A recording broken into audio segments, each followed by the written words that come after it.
তৃতীয় মুসাফির ব্যক্তির দোয়া কবুল করেন। তিনজনের দোয়া আল্লাহ কবুল করেন।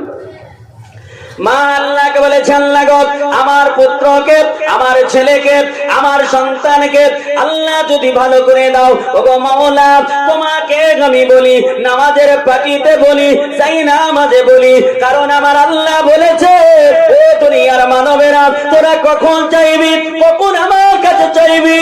আমার আল্লাহ কোরআনে বলেছে, ওয়াস্তাইনু বিস-সাবরি ওয়াস-সালাত। আল্লাহ বলে, বান্দারে, যদি চাইতে হয় তাহলে নামাজের মাধ্যমে আমার কাছে চাও, যদি চাইতে হয় ধৈর্যের মাধ্যমে আমার কাছে চাও, যদি চাইতে হয় সবুরের মাধ্যমে আমার কাছে চাও। যারা সবুরের মাধ্যমে, ধৈর্যের মাধ্যমে, নামাজের মাধ্যমে চাইবে, আমার আল্লাহ তাআলা তার চাওয়াটাকে আমার আল্লাহ পূর্ণ করে দেবে।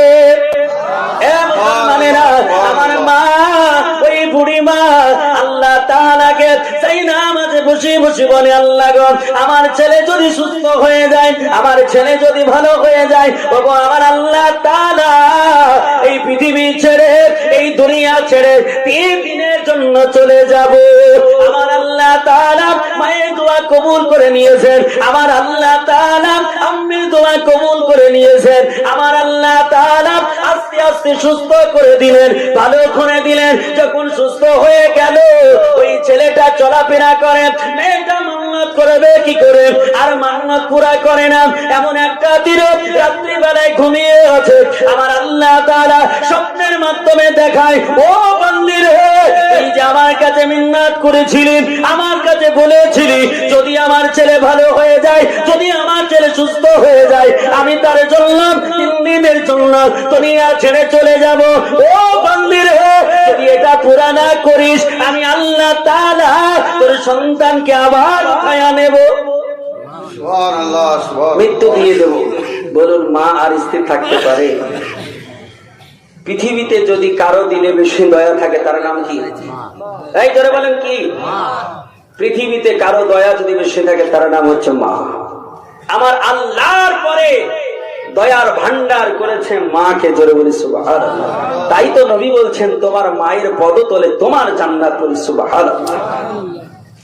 মেয়েটা বড় চিন্তায় চিন্তিত, আমার আল্লাহ তাআলা, আমার রব্বুল কায়নাত রব্বুল আলামিন, তিনার বান্দি সকাল হলো, ঘুম ভেঙে গেল, মনটা বড় খারাপ হয়ে গেল।